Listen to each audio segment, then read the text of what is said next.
2024 वो साल जब राजनीति अपने चरम पर थी, और हो भी क्यों ना, देश का सबसे बड़ा चुनाव 2024 में ही हुआ है, लोकसभा चुनाव।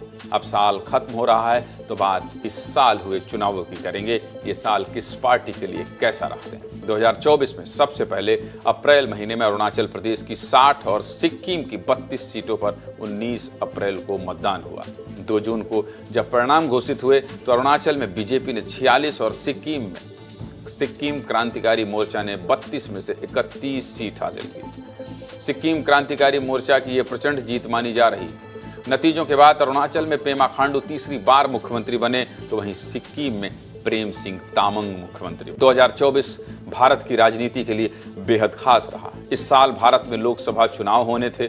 लोकसभा चुनाव को लेकर पूरी दुनिया की निगाहें भारत पर टिकी हुई थी। दुनिया के सबसे बड़े लोकतंत्र के प्रधानमंत्री लगातार तीसरी बार नरेंद्र मोदी बनेंगे या कोई और, इस सवाल के जवाब का पूरे देश को इंतजार था।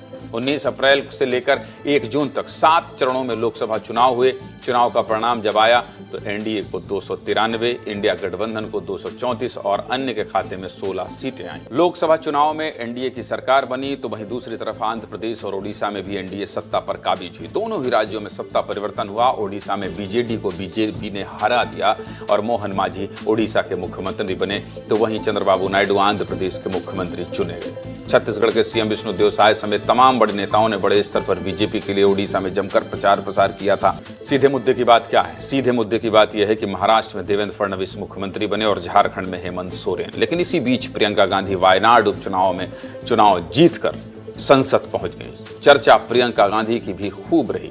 प्रियंका गांधी के लोकसभा पहुंचने पर गांधी परिवार के 3 सदस्य यानी भाई बहन और मां सदन में आ गए।